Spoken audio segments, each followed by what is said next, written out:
Hello, welcome to VMC. I'm Dr. M. Imagine if your animal was bitten by a venomous snake. Would you know what to do? A venomous snake bite can turn you and your pet's world upside down in just a matter of seconds. So stay tuned as we cover the vital signs you need to know about envenomation, as well as treatments that could save your pet's life. Join me, you'll learn something today.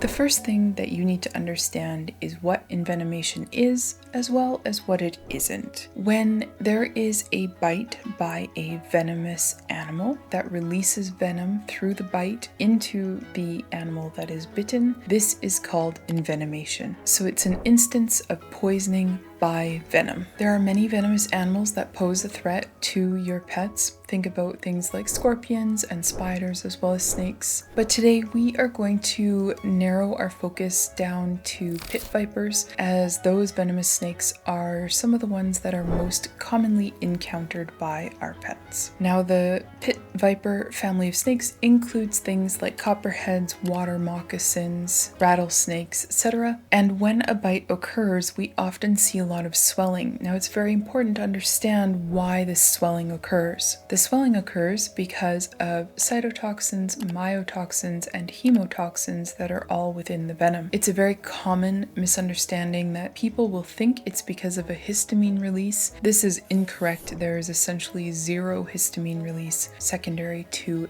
a snake bite. It should also be noted that some species of especially rattlesnakes may contain neurotoxins as well. The cytotoxins and myotoxins are responsible for the cell death. The hemotoxins are responsible for the changes that we will see in these patients' blood work. Hemotoxins can lead to coagulopathies as well as thrombocytopenia. The amount that each animal is impacted can range wildly from very mildly to incredibly severely. If there are neurotoxins present, this can lead to symptoms like altered mental state, fasciculations, weakness, tremors, and paralysis if it's a severe enough bite.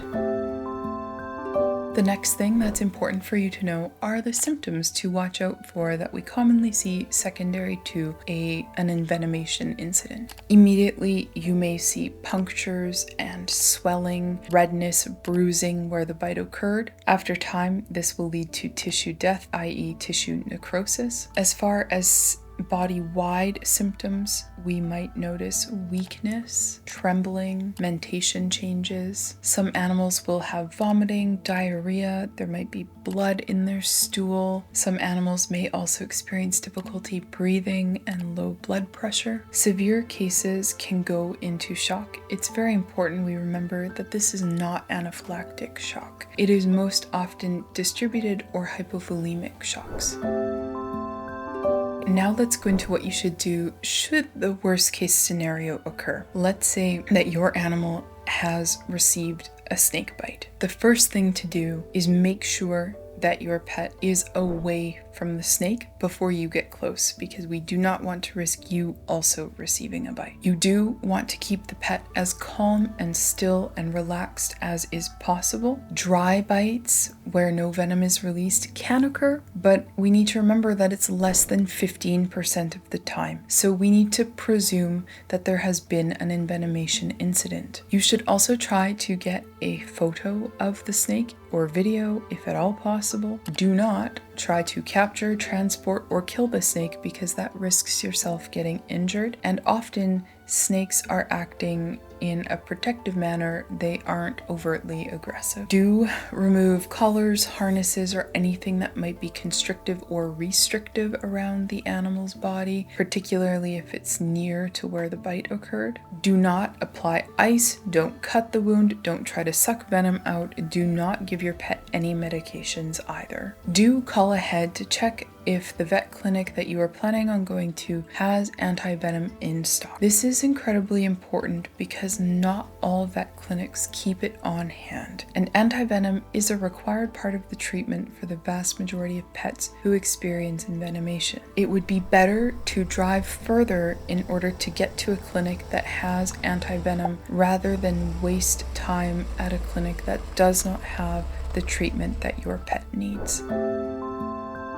When you arrive at the clinic, I would expect that they will take a history from you. They will also try to identify the snake, if at all possible, that gave your pet the bite. There should also be a physical exam in order to assess how your animal is doing overall, and also to check how the wound is, where the bite occurred. Next, it will be absolutely crucial that some blood work is done for your pet. This includes a CBC, which is where we look at the red blood cells, white blood cells, and platelets. We also need to check an actual smear of your pet's blood to look under the microscope at the red blood cells to check for the health of those red blood cells. Ideally, we would also run a blood panel that looks at liver, kidney, pancreas, organ function, just to monitor how those are doing as well.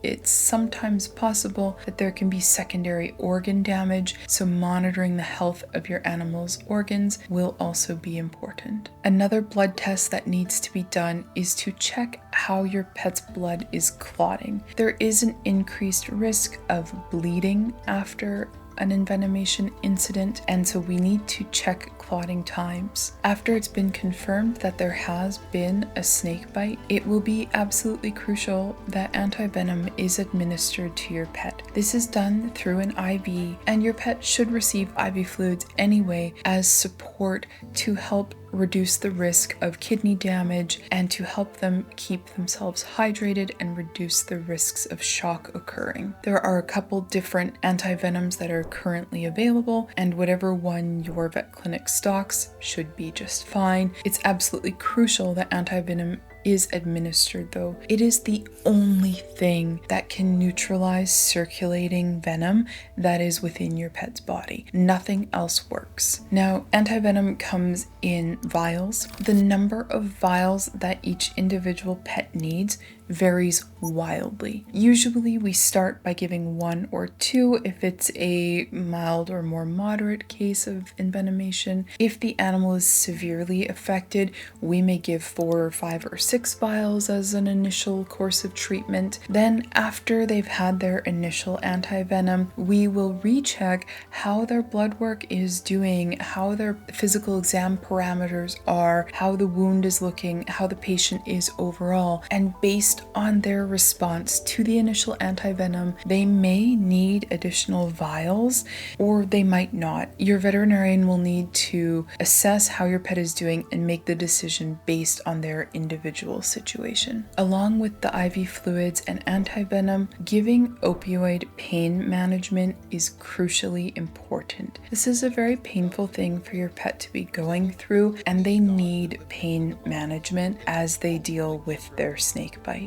If your animal is actively bleeding or if they are in a severe state of shock, pain management might be delayed until they're a bit more stable. We have to prioritize treatment after all, but pain management via opioids is a crucially important part of snakebite treatment. In more severe cases, animals may end up needing things like blood transfusions. They might need oxygen support, and they also might need, say, support for their kidneys if they're having kidney damage occur as well. Each of those things will depend on how your individual pet is doing, and your veterinarian will help you with if those are appropriate or not for your individual situation. Once we are confident that enough antivenom has been given, that the venom that was circulating has been treated, and your pet is stable, able to eat and drink and keep food and water down, and that they're doing well and looking okay, at that point they will end up being discharged from the veterinary hospital. They may end up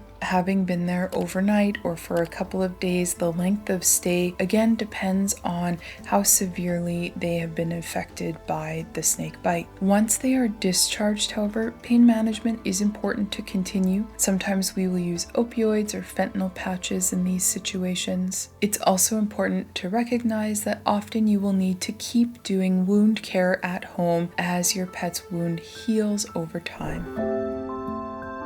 Now, perhaps one of the most important things for me to cover are the treatments that we know are not effective or can be harmful. We are now going to cover all of the things that are crucially important to avoid should an envenomation incident occur. One thing that I see being given incredibly commonly are NSAIDs. These are non-steroidal anti-inflammatory drugs. NSAIDs are contraindicated for a few reasons. This is because of how they also impact our animal's ability to clot their blood. They can worsen any coagulopathies that your animal is experiencing after they've had a snake bite. If your animal is experiencing any hypotension, NSAIDs will also increase the risk of damage to the kidneys. NSAIDs should also be avoided due to the risk of them causing GI ulceration. So no NSAIDs, not ever, for snake bites. Another incredibly common thing that I will see people using as treatment for snake bites are corticosteroids, things like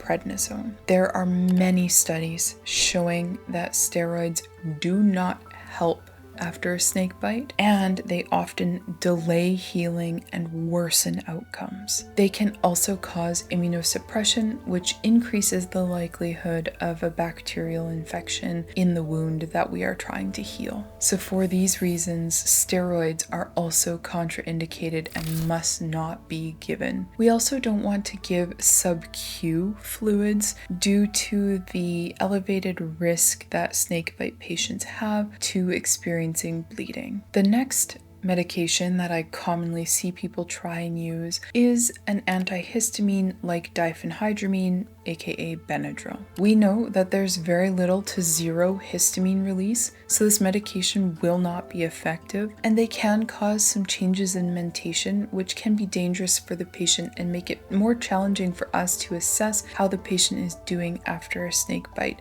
Do not give Benadryl or any other antihistamine. Lastly, I see a lot of patients that are given antibiotics after a snake bite.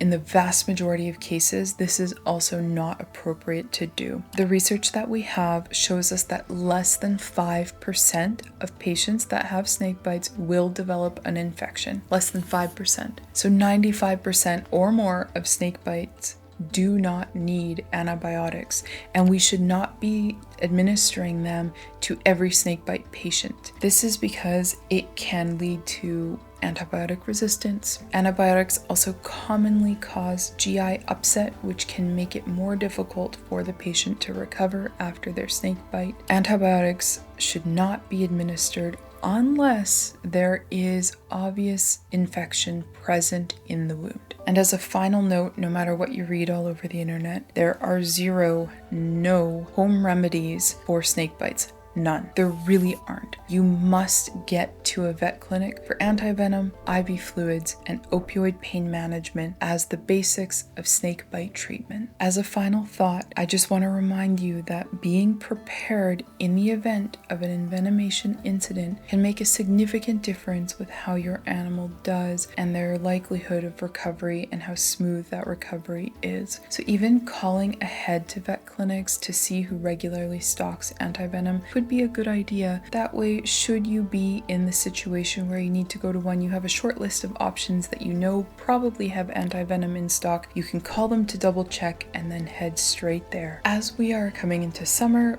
when more animals will tend to be exposed to more snakes, please share this video so that your loved ones and friends can be as prepared as possible should their animals have an encounter with a snake. If you have a topic that you would like me to cover in the future, don't hesitate to comment it down below. I love to hear from you. If you want to tell me about an experience that you've had with an envenomation incident, I'd also love to hear that. If you have any questions, feel free to also drop those down below. I do read every single comment, and to prove it, I highlight a new one every week. There's also a new video that's put up most Fridays, so I can't wait to see you in the next one next week. Take care of yourselves, and bye! There are no home remedies for snake bites. None.